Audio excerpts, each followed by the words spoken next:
Mm, Bueno, buenas tardes a todos. Recuerden que yo soy un enemigo aférrimo del lenguaje con perspectiva de género, así que tengan la plena seguridad que cuando digo buenas tardes a todos, me refiero también a las mujeres, a las niñas, a los ancianos, a todos en realidad. Así que disculpen. Entonces, quiero pues darle la bienvenida a este primer encuentro con las tardes con la lectura. No es en realidad el primero porque es el seguimiento, como quien dice, la continuidad de las tardes con la lectura. Pero quisimos cambiarle el nombre para ampliar más y tener más posibilidades. Es una actividad del Ministerio de Cultura, de su Dirección de Derechos Culturales y el Departamento de Promoción del Libro y la Lectura. La tarde, hablar del impacto de las tardes con la lectura en las comunidades digitales y su sentido en el marco de la pandemia. Quisimos hacer esto porque es como quien dice un resumen de la experiencia. De eso vamos a estar hablando. Esta actividad, como ustedes saben, es apoyada por 500 historias, el proyecto 500 historias. Y ahora tenemos a nuevos aliados, a la Fundación Carlos Francisco Chamarín, y también vamos a tener, como quien dice, el aval de la Cámara Panameña del Libro para utilizar su logo y en todas las tardes, sucesivamente a partir de hoy, comentarles pues que la Feria del Libro va a ser virtual, pero ya cuando tengamos información de cosas más puntuales, entonces vamos a dedicarnos a lo de la feria. De hecho, el último encuentro de estas tardes con la lectura va a ser dedicado a un conversatorio sobre la feria, que pues, esperemos que quede muy bien.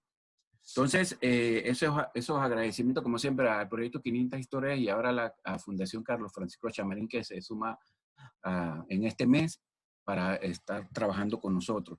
Quiero hacer un anuncio importante que me pidieron los jefes. Ustedes saben que los jefes son los jefes, entonces no quiero olvidarlo. Y es que ya están abiertas las bases de los premios literarios del Ministerio de Cultura. Esos son el Ricardo Miró, el Gustavo Batista Cedeño y el premio Carlos Francisco Chamarín. Son premios de literatura. Los pueden encontrar en la página web del Ministerio de Cultura, se meten a la página web del Ministerio de Cultura, o los pueden buscar también en el blog El que lee se da cuenta. Escriben a sí mismo El que lee se da cuenta y les va a salir un enlace, un blog, y allí van a encontrar el enlace a las bases de cada uno de estos concursos. Bien, nosotros queríamos hacer un encuentro empezando, como ya les dije, que hiciera como un resumen, pero no queremos caer en cuestiones superficiales, sí tocar solamente un poquito el registro de las estadísticas, porque eso fue interesante. Las tardes con las lecturas se llevaron a cabo del 7 de mayo al 18 de junio y pues fue interesante la recepción que tuvimos. Aquí está, nosotros tuvimos 581 inscripciones en total. Eh, de esos, pues aquí se desglosa hasta a la actividad número 7 que terminó con los círculos de lectura y la construcción ciudadana, y cada uno, lo que ven en rojo, son la cantidad de participantes que tuvimos. No hay una sola que no tenga más de 50 personas. Entonces, eso nos hace a nosotros hacer una reflexión en torno a esto. No quiero quedarme, como ya les dije, hablando de estadística, eso es lo menos relevante, es importante para nosotros para medir, pero lo que más nos interesa ahora son otras cosas. Y una de estas cosas es que pues se logró una integración y una socialización del conocimimiento. Esa es una de los sentidos que tuvo el impacto de esta actividad. Cuando hablamos de impacto, pues, de alguna forma, cómo tocamos a la comunidad desde el mundo virtual. Entonces, en cada encuentro se crearon salas de discusión, como ustedes saben, que se organizaron en grupos de 10 y eso permitió que la gente interactuara, algunas más que otras, pero la gente interactuó. Y también hubo unas mini charlas que vamos a seguir haciendo, dictadas por personas de diferentes sectores, ¿ya? Y esto, pues, logró socializar el conocimiento desde varios puntos de vista. Y eso lo que nos permite a nosotros pensar en comunidades letradas, que vivimos en comunidades letradas y que cada comunidad letrada tiene un discurso distinto y tiene también un artefacto distinto, como bien lo ha señalado Daniel Casani en sus estudios sobre las comunidades letradas. Entonces, eso nos pone a pensar a nosotros, si existe una comunidad letrada, cuando hablamos de comunidades letradas, recuerden que hablamos, según las investigaciones de Casani, de que en el mundo pues existen muchas formas de lectura. Nosotros vivimos envueltos en una sociedad completamente letrada. Necesitamos leer una receta de una medicina, una receta de una comida, necesitamos leer el periódico, podemos, si pensamos en el internet, podemos leer los mensajes de Messenger, de WhatsApp, podemos leer una página web, podemos incluso tener un diálogo como el que tenemos ahora.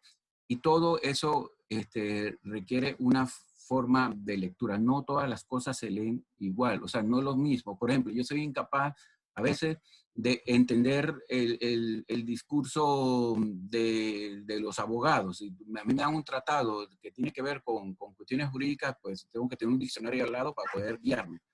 Y asimismo, si leemos un prospecto medicinal o si leemos un trabajo hecho por un biólogo, o sea, son distintos artefactos de lectura, pero inmersos en el mismo mundo, todo lo necesitamos decodificar. De eso estuvimos hablando en las primeras conferencias. Entonces, nosotros tenemos una comunidad digital, podríamos pensar que a partir de esta experiencia podemos hablar de una comunidad digital, podemos hablar de que nos centramos en un tema específico, de eso estamos tratando hoy. Entonces, para eso yo ideé 4 reflexiones a propósito. Voy a ir, porque me quedo y se me olvida que solamente tengo 20 minutos. Octavio, por favor me lo recuerda, Osvaldo. Cuando me falta uno, me dice, "Ay, se está acabando, por favor", porque me inspiro.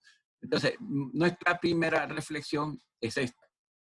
A raíz del COVID-19 se ha acelerado un cambio aún inmedible, o sea, no hay forma todavía de medirlo, todavía no hay indicadores sobre eso, en la transmisión cultural de los modos de acceso al entretenimiento, la información, el conocimiento y la circulación de los bienes culturales en todas sus formas, desde los museos, pasando por las salas de teatro, pasando por los conciertos, incluso hasta el mundo de las librerías y del sector editorial, todo terminó prácticamente encerrado en una cápsula que podríamos pensar como una especie de comunidades virtuales. La de nosotros podría ser una.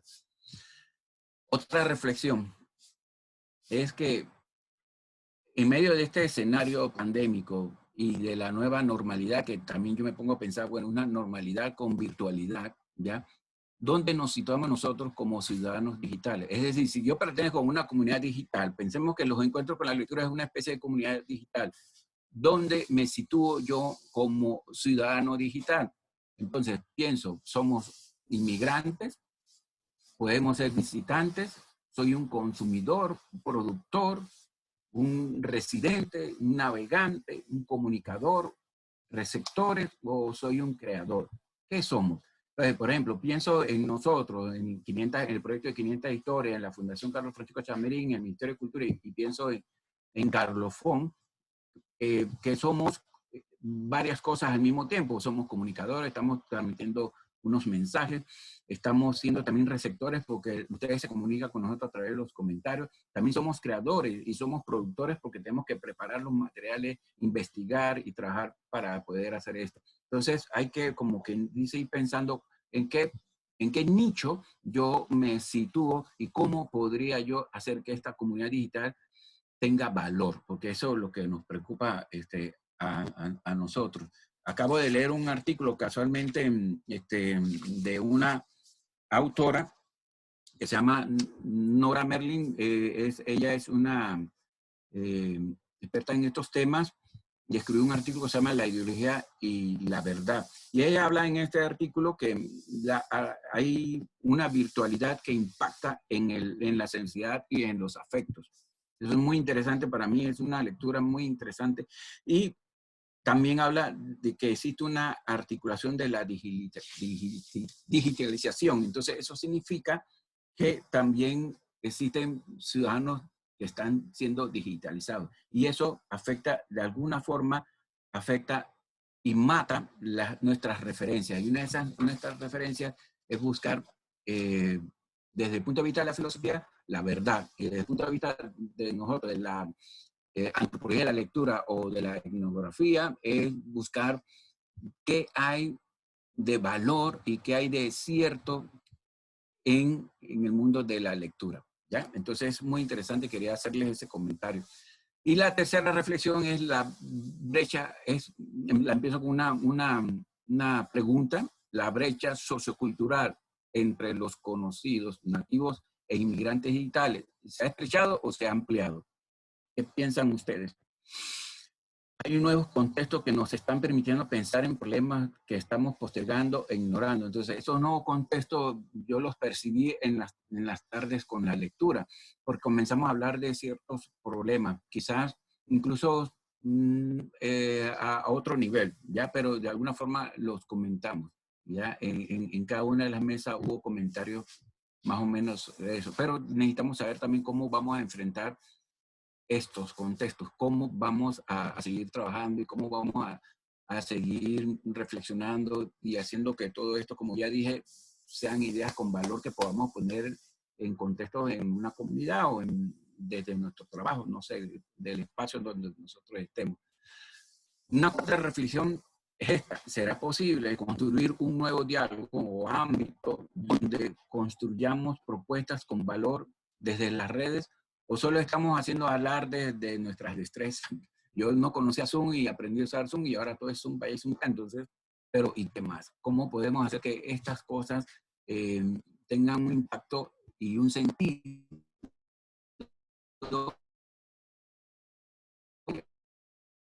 el tema de los encuentros ahora? ¿Me está escuchando, Osvaldo? Porque acá me manda un mensaje extraño. Se te está escuchando, se te perdió ahorita un poco, pero sí, se te está escuchando. Bueno, espero que lo que se perdió haya sido las cosas que digo a veces que no tienen sentido. No, mentira. No, sí. Hay que a Se veces escucha un hacer poco mejor parodia, ahora. y la parodia y la ironía y el sarcasmo son importantes, a veces también combinados con la parte académica para que no sea tan aburrido. Entonces, algunos aprendizajes con las 7 tardes de lectura. Yo enumeré algunos que descubrí, que somos comunidades letradas y comunidades digitales al mismo tiempo. Recuerden que ya les hablé de las comunidades letradas y yo podría rápidamente, por ejemplo, hacerles algunas observaciones sobre esto. Dentro de estas comunidades letradas hay muchas prácticas letradas distintas, son discursos distintos que cada uno maneja. Cuando abrió Gloria Bejarano, por ejemplo, tocamos el tema de la poesía infantil, también de los cuentos, y con Ariel Barria también tocamos el tema de los cuentos. Eso tiene unas lecturas distintas, ¿ya? Y se lee de una forma distinta. También cuando habló Noel, habló un poco de las leyes, ese es otro tipo de artefacto distinto de lectura. También hablamos de libros y de sitios web, ¿ya? Entonces, estas comunidades letradas pues son comunidades también al mismo tiempo digitales. Y también hay una orientación sociocultural de la lectura. Nosotros podemos ver cómo hay distintos, la lectura como un discurso diversificado también es una especie de dinámica social, o sea, se lee de muchas formas, eso lo vimos también, y podemos aprender a desaprender a través de la integración digital. También la creatividad no se desarrolla en medio de las críticas, de las prisas, eso también lo pude percibir. En los momentos en que tratamos de hacer ejercicio, vimos que era casi muy difícil por la velocidad y el tiempo que teníamos. Otra cosa, que nunca será suficiente tiempo para compartir experiencias desde lo virtual. Es otra cuestión que aprendí y aprendimos nosotros acá como colectivo. La faltaba más diálogo, pues eso es una cosa que va a ser muy difícil de que mejoremos porque esos son las limitaciones de este mundo virtual, ¿ya? para generar un buen diálogo tendría que ser entre 2 personas o 3 personas, pero que podamos todos participar es muy difícil. Leemos desde el útero y leemos con todos los sentidos. Eso los percibimos en las conferencias, sobre todo que tocó Gloria Bejarano y también la que tocó Ariel Barría. Y escribimos y leemos con todos los sentidos. Necesitamos de un empoderamiento de los derechos culturales, también fue otra de las cosas que aprendimos. Necesitamos hacer que los derechos culturales se posicionen en el discurso oficial.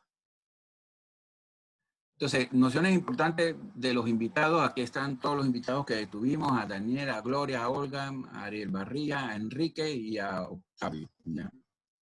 Pues de Daniel Domínguez podríamos sacar que el ser humano es una criatura pensante, desde luego, y es el único que puede leer y escribir en esta fauna de la humanidad. Leemos para entender la vida, nos habló Daniel. También habló de que leemos para soñar y luchar, para enseñar a pensar. Vimos la relación que hay estrecha entre el periodismo y la literatura, la importancia de la familia y la lectura, y que hay que releer, siempre releer, sobre todo si queremos ser buenos escritores o buenos lectores. Y habló de la capacidad de la lectura, hasta donde la lectura puede tener muchas funciones. Y también habló de la literatura como un artefacto para viajar de muchas formas, desde luego.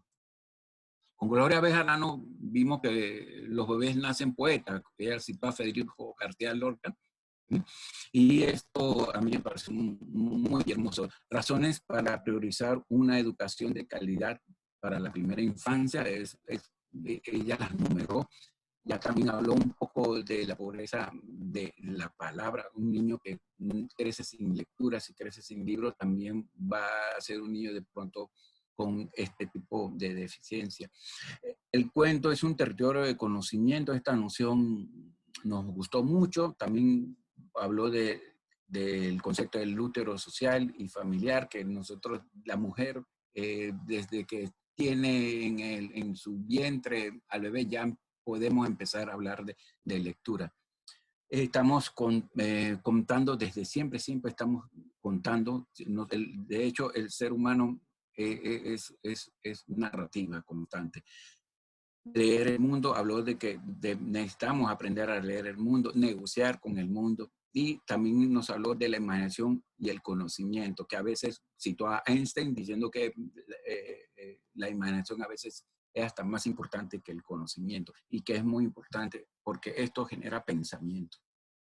Con Olga vimos una presentación muy buena donde se habló del problema de la biblioteca. La biblioteca como espacio diversificado, ya que no es un espacio común donde solamente se va a buscar, ¿cómo se les diría yo? La tarea. Enseñar a leer y escribir es bueno, pero que también es muy bueno crear hábitos. Habló de la función y el propósito de la biblioteca, de los tipos de biblioteca. De la biblioteca, que la biblioteca no es un asunto solamente escolar, sino de toda la comunidad.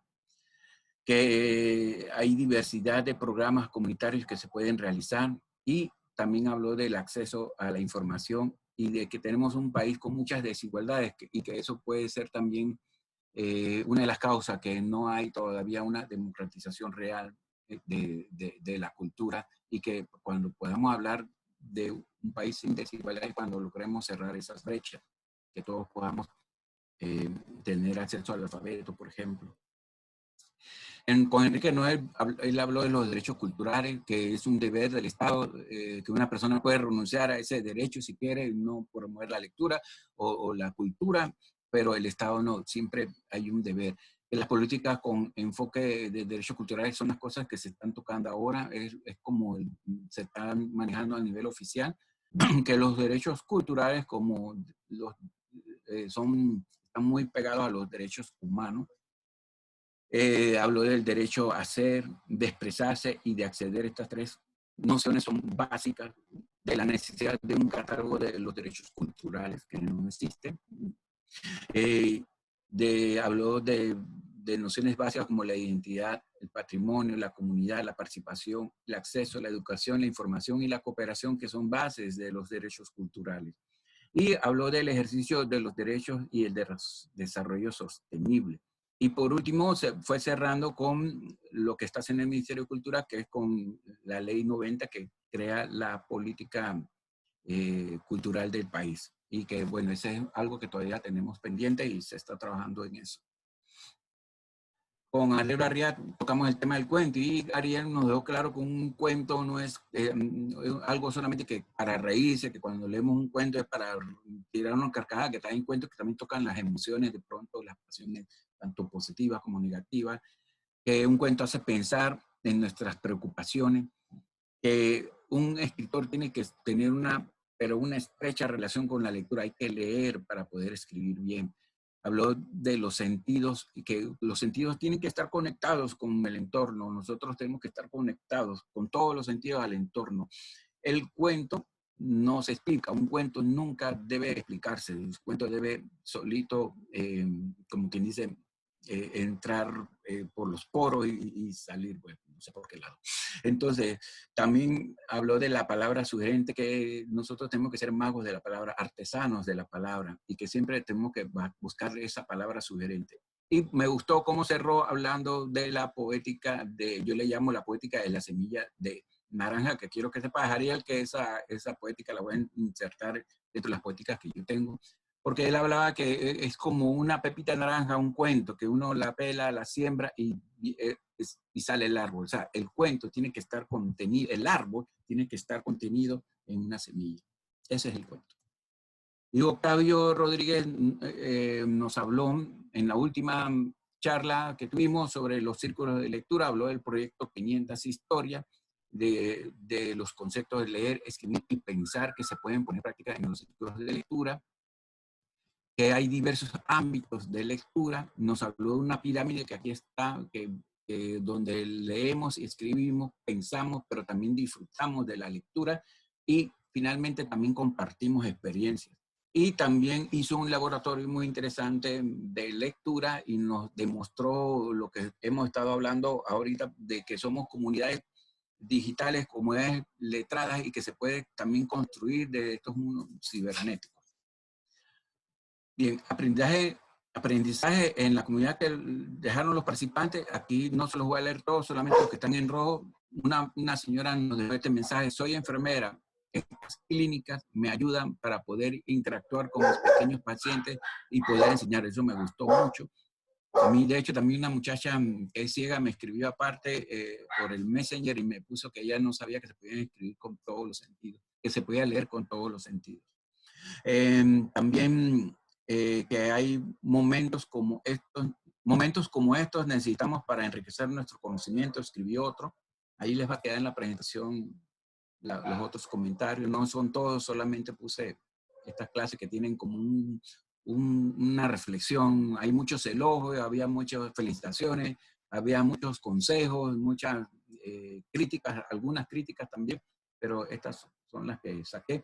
Siempre había querido participar en los talleres, pero vivo en el interior y a veces se hace difícil. La cuarentena, la difusión del profesor y la aplicación Zoom lo han permitido, lo que demuestra lo que hemos venido diciendo. Que ahora podemos llegar a todos un poco más. Aprendí que aprender a leer siendo tan pequeño podemos tener un mejor mundo para las próximas generaciones. Y esta es otra persona que también dejó un comentario bastante, me gustó esta reflexión, bastante larga, pero está muy bien. Entonces, esto es lo que quería mostrarles cerrando con los comentarios de las personas. Nosotros los analizamos todos, créannos, y pues en base a eso ahora vamos a construir hacia las siguientes presentaciones. Pues esa era la presentación, no creo que me he pasado, como siempre, abusando. Y aquí se les va a mandar, como siempre, a sus correos. No sé, Octavio, entonces... Gracias, Carlos. Ha sido un resumen fantástico de 7 semanas, hecho en brevísimo. Y está súper bien la presentación, yo ya la había visto, tú me lo habías mandado, estaba súper bien. La dinámica que habíamos pautado cambió un poquito, porque ya son las 3:30, ¿no? Yo voy a tomar 15 minutos para hacer lo que habíamos conversado, que es un poco reflexiones de lo que viene después, de lo que tiene que ver con COVID. Después vamos a tener 10 minutos de nosotros de nuevo, de nuestro taller, el famoso taller de Conversamos Todos entre Todos, los grupos de 10.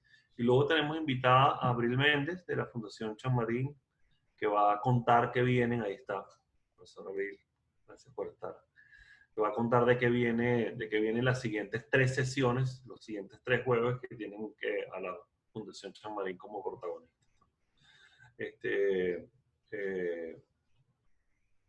Yo los estoy viendo todos, ustedes me están viendo a mí, ustedes pueden decidir si pueden verme solo a mí o pueden ver a sus compañeros. A mí me parece que es grato el grupo en el cual se ven todos, porque además se pueden ver algunas de las reacciones de la gente que tiene micrófono, cámara prendida, ¿no?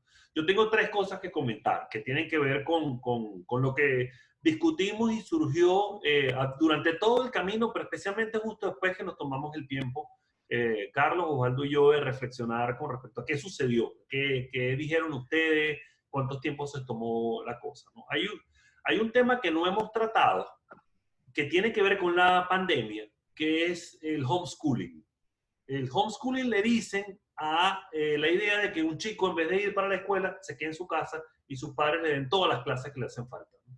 Es un movimiento que viene rodando desde hace un tiempo, ha tenido una fuerza en la última década, creo yo, o sea, ha estado como creciendo, siempre es muy minoritario, pero minoritarios son como 2,5 millones de niños que en Estados Unidos están en homeschooling. Esa es una cuenta que se tiene por ahí, que es un número más o menos grande, ¿no? Digamos que surge por la idea de que en la casa se puede hacer una escuela que se adapte más al chico y que funcione mejor, y es como una cosa exploratoria que ocurre en la familia. Surge también porque los padres tienen nivel cultural y pedagógico suficiente como para ser facilitadores de sus hijos. Eso pasa en algunas familias más que en otras, aunque todos los que somos padres sabemos que podemos efectivamente ser de maestros también, nos ha tocado en alguna medida para hacerlo.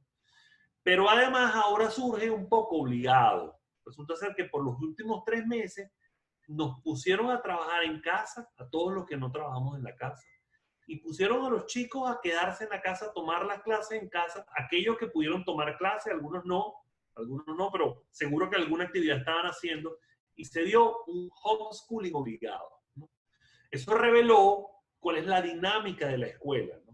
Con esto de aprender a poder hacerlo a través de internet fue difícil, tuvimos como una especie de media crisis en la mitad del camino. El gobierno en algún momento dijo ya no se puede hacer de esta manera, solamente las escuelas que van a estar con cierta certificación lo pueden hacer, las otras no. Y venimos ahora con un proceso en el cual, un poco más regulado, las escuelas van a hacer el trabajo de dar la clase virtualizada. Los profesores se han quejado, he conversado con muchos de ellos, la cantidad de trabajo se les incrementa increíblemente, es muchísimo más complicado tener la atención del chico, dado que están en un escenario como este. Imagínense esto mismo, por un profesor habla y tiene 30 chicos cada uno en su casa, es una cosa complicada. Y es algo que de alguna manera lo estamos viviendo nosotros en este momento, justo acá. Y nos está pasando con el tema de la promoción de la lectura, es decir, de la incorporación de los padres como elementos fundamentales en el tema de los chicos leyendo más. Es un tema para reflexionar, porque el laboratorio no cesa, porque seguimos en este momento en confinamiento, porque va a seguir un periodo de tiempo más largo, o sea, no va a acabar ya, o sea, esto probablemente entre hasta el año que viene, o sea, las condiciones que se ven, no se ve que venga una vacuna inmediata y no se ve que pueda ser posible efectivamente todos liberados atendiendo la normalidad, ¿no? La vieja normalidad, ahorita hablan de la nueva normalidad.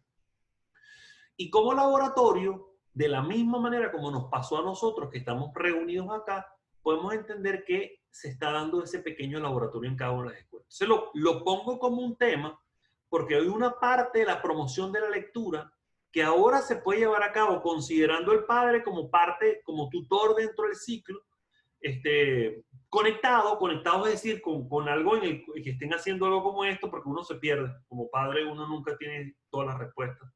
Los que somos padres lo sabemos. Y no nos sale bien todo el tiempo. Siempre hay alguna cosa que no que no funciona completamente bien en la conexión con los chicos en estos tiempos tan turbulentos. Por más que uno ponga el mayor cariño posible, por más que uno sepa mucho o crea saber mucho, no funciona bien. Entonces, buscar una fórmula para poder entrar en esto y ponerlo dentro del desarrollo de lo que estamos haciendo nos parece conveniente, nos parece algo para traer a colación, para ponerlo como tema. Ese tema es relevante. Hay otro tema del cual quiero hacer mención, quiero poner también derivado de la pandemia, que es un poco lo que estoy tratando de hacer a partir de la reflexión que hizo Carlos, que tiene que ver con el aprendizaje basado en proyectos. Con la idea de que para que uno aprenda, uno lo hace realmente cuando aprende con una H en el medio, cuando uno aprehende, o sea, como aprender de tomar algo, ¿no? Cuando uno realmente toma algo es cuando aprende. Uno aprende cuando se monta en una bicicleta y monta la bicicleta, o cuando se mete en el agua y aprende a nadar porque nada. Ese proceso de aprendizaje en el cual tú te sometes, te ves expuesto a algo que tienes que hacer y aprendes en el camino para poder llevarlo a cabo, debería ocurrir y está ocurriendo de alguna manera como modelo instruccional dentro de las escuelas, ¿no?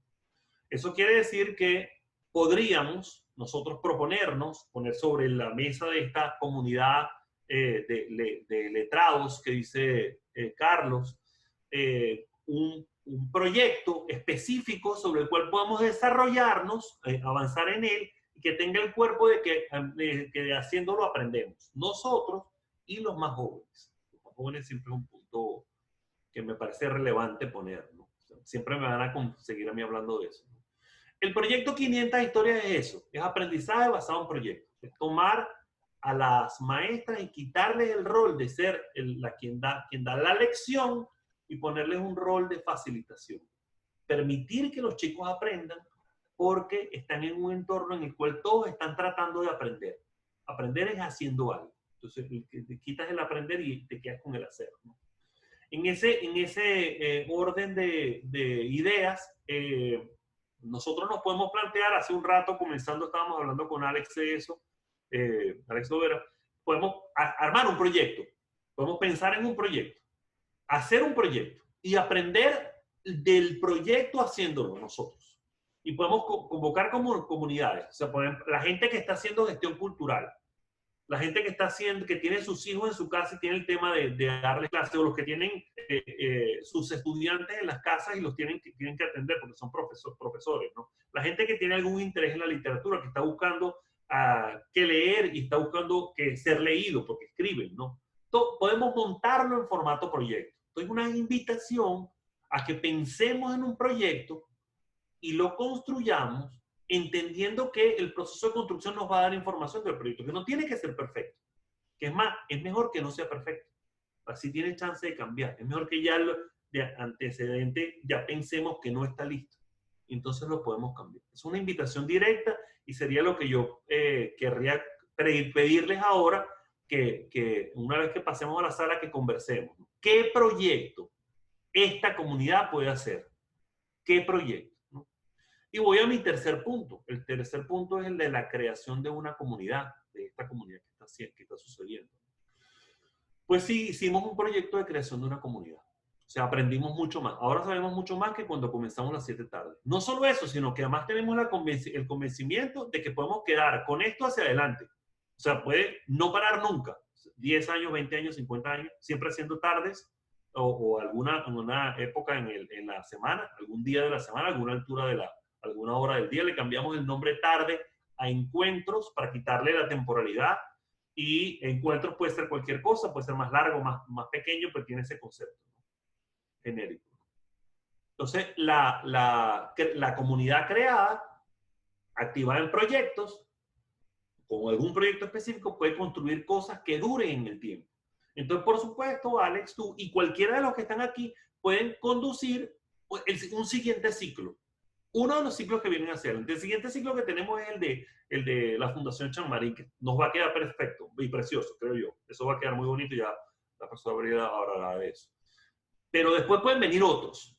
Inmediatamente viene la Feria del Libro y ahí tenemos cosas que hacer. Pero después pueden venir otros. Entonces, que se nos ocurra algo que podamos poner en el tema y podemos desarrollarlo me parece pertinente y que además surge de nosotros con la voluntad de co-construirlo. O sea, no es una cosa que está haciendo solo el Ministerio de la Cultura, que es el promotor de todo esto. Esto se hace porque el Ministerio de la Cultura tuvo la idea en la cabeza de Carlos de llevarlo a cabo y nosotros apoyamos, pero tiene como ese grado de institucionalidad. Pero también, como Carlos, podemos pensar en algo y llevarlo a cabo, ¿no? Y podemos proponerlo. Y esta proposición básicamente da cuenta de esta comunidad completa hablando, de ponernos a hablar. Entonces, el proyecto es un proyecto, el que los invito a que hagamos, sea un proyecto que tiene que ver con construcción de comunidades sobre temas particulares específicos. Los invito a pensar en una siguiente ronda, 2, 3, 5, 6, 7 tardes o eventos que podemos hacer en conjunto, dirigidos por alguien, puede ser semanales o no, puede ser fin de semana, puede ser en la noche, pues de alguna manera para poder construirlo y que eso sea lo que discutamos justo ahora, ¿no? Esa sería la invitación que yo quiero hacerles, ¿no? Cierro con el comienzo, es decir, cierro proponiendo ya un tema. Y el tema de los padres aprendiendo a ser padres. Es difícil que a uno le enseñen a ser padre. Y además es como pretencioso eso, que venga alguien y le enseñe a uno cómo ser padre. Pero básicamente es eso, tener más en el tema de la escuela dentro de la casa. No solo dentro de la casa, eso me parece una locura. La escuela no, a mí no me parece que tenga sentido que uno pretenda, esto es mi opinión, hay otra gente que piensa diferente, obviamente, pero complementariamente dentro de la casa. El padre como rol de tutor. Una parte del padre viendo la forma como el chico aprende dentro de su casa, viendo que puede ser un lector, un escritor, matemática, robótica, artes, ciencia, historia, N temas pueden ser desarrollados por el chico dentro de su casa con un padre facilitador, padre facilitador, la familia, cobijando para llevar. Yo pondría ese como un tema, podemos hacer unas 3, 4 charlas alrededor de eso y traer invitados, gente que esté interesada en conversar del tema y por llevarlo a cabo para, digamos, después de agosto, como los meses sucesivos, que hay como mucho que hacer con eso. Cierro aquí, ya otra vez, son las 43, estamos en tiempo, vamos a hacer una sesión de 10 minutos, ¿ok? Nos montamos hasta las 53 para poder darle chance a Abril a que cierre, volver a reunirnos acá. Le pido a Osvaldo que nos haga la magia otra vez, de separarnos un cuarto y podamos conversar un ratico entre todos ahí. Y nada, ya nos vemos, ¿ok? Así es. Sí. Yo más solamente quería retomar este tema de ver si también salen ideas y propuestas de construcción y cosas. Puede ser un comentario, un consejo, una que salga de acá de ustedes y nosotros veremos si se puede hacer. Esta es una de las cosas. Pero la cosa es que sea interactiva. Algunas de las personas les decían, se quejan pues de que como que no saben de qué hablar. En la sala era hablar del tema, de lo que se habló en el tema. Hoy es un resumen de todo. Y la idea principal, una de las cosas que yo dije, aparte de lo que dijo Octavio, es que si hay una articulación de la digitalización en el marco de la pandemia, esto ha hecho cosas buenas y cosas malas. Una de las cosas malas es que se terminan matando todas las referencias. O sea, la gente queda sin referencias. Cuando hablo de referencias, ¿cuáles son mis referencias culturales, por ejemplo? ¿En qué me soporto yo? ¿En qué voy a hacer? Entonces tengo que pensar en unas ideas en todo eso. Por ejemplo, para mí la lectura es la única forma que tengo de tratar de, como que dice, supervivir en esta pandemia. Y la otra es que si existen comunidades, ¿vale? Es porque existe una digitalización de la vida, pero entonces, ¿cómo hacemos para que esa digitalización de la vida también no nos consuma o no sintetice tanto? ¿Qué tenemos que hacer? Actividades, hacer cosas. De eso se trata, que podamos proponernos cómo podemos hacer más interactivo este mundo que nos está ahorita. ¿Qué piensan ustedes? No sé. ¿Usted se refiere al proyecto, a la propuesta de proyecto específico? Como lo que está hablando más o menos Osvaldo, de qué cosas podemos también ir trabajando. Sí. A mí me revolotea en la mente desde las sesiones pasadas pensar en los adultos mayores, que bueno, nosotros que bueno, yo tengo 60 años, pero nosotros estamos confinados y estamos en esta situación, los adultos mayores, mayorcitos que yo, también están en una situación y entonces quizás con mayor desventaja que nosotros porque de repente no tienen las mismas habilidades que nosotros tenemos en este paradigma que según Simen está llamado a denominarse conectivismo. Ellos no tienen esa facilidad. Entonces, de alguna manera pudiésemos pensar en un proyecto dirigido, pienso a los lugares estos de centros de atención a adulto mayor y que les llegue hasta allá la lectura y por qué no ese intercambio intergeneracional de los pequeños. Veo que Octavio se enfoca mucho en los pequeños, en los niños, en los jóvenes. A mí me parece muy importante también dejar esa semillita en los jóvenes, pero qué lindo ese intercambio entre nuestros adultos mayores y los niños o sí, adolescentes. hay una cosa muy interesante, Dani Isabel, y es que eso me recuerda que los albergues de ancianos tienen la misma situación que tienen los albergues de jóvenes que están en ese proceso de resocialización, por ejemplo, los jóvenes con problemas de esta clase. Entonces, también están las cárceles. O sea, yo pienso que ya hay gente que estaba confinada desde antes de la pandemia, ya vivían así. Exacto, exacto. Lo que a mí me gustaría pensar en algo, lo voy a discutir con los amigos de 500 Historias, a ver qué tema podríamos tocar en torno a la tercera edad y cómo llegarle por lo menos a los adultos mayores que están en su casa. Yo conozco a varios que están en su casa y el problema sería cómo hacer para que tengan acceso a estas cosas. Tendrían que pedirle ayuda al nieto, al hijo, a alguien para que hagamos un día compartamos historias o algo así. Pero es una buena idea porque hay que pensar en todos. Sí, sí, sí. Sí, me gusta. No sé qué piensan los demás. Otra cosa también que se les haya ocurrido. Una pregunta, por ejemplo, ¿a ustedes qué les gustaría? Una opción, pero seguimos reforzando en casa y seguimos ampliando los temas que, vuelvo y repito, que siento que son más de más interés, o que por lo menos al niño le gustan más. Bueno, la verdad es que yo no tengo hijos, ¿no? Partiendo de ahí, no tengo hijos, pero algo que yo siempre he pensado como un tercero que ve las amistades, las familias, es un tema de que creo que es algo que descuidamos en ese nivel educativo que tenemos y es desarrollar el talento propio que trae cada niño. Es un descubrimiento. Los niños pequeños tienen unas habilidades o unos talentos hacia, pongámoslo así, como hacia la música, hacia la manualidad, hacia el mismo conocimiento inteligente, la rapidez de memoria. O sea, uno ve talentos que posiblemente yo creo que ahora creo que hay una oportunidad de desarrollarle más los talentos a los niños que antes. Creo que antes se desperdició mucho el talento que traían los propios niños, no se le prestó atención y pues seguimos una línea de sobrevivientes, ¿no? Pero creo que ese es un enfoque muy importante en esto de que se dé una escuela en casa. Pues sería un elemento muy importante y es el desarrollo, el descubrir cuál es el talento de tu hijo y direccionarlo, hacerlo crecer, porque desaparecen. Yo creo en la teoría del uso y el desuso. Lo que no usaste se te perdió, se fue de tu mano. En un tiempo ya no sabes que existía, no sabes por qué lo tenías.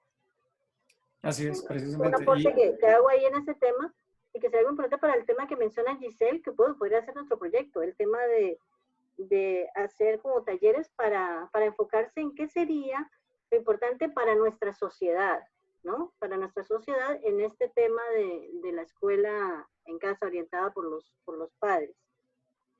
Sí, es que precisamente cuando uno se es padre es que conoce cuál es el desarrollo de su propio hijo y todos los niños son diferentes. Cada uno de ellos es un universo complejo y completamente diferente y entonces meter cada uno de ellos en un solo salón para impartir una misma clase, ahí es donde el sistema falla completamente.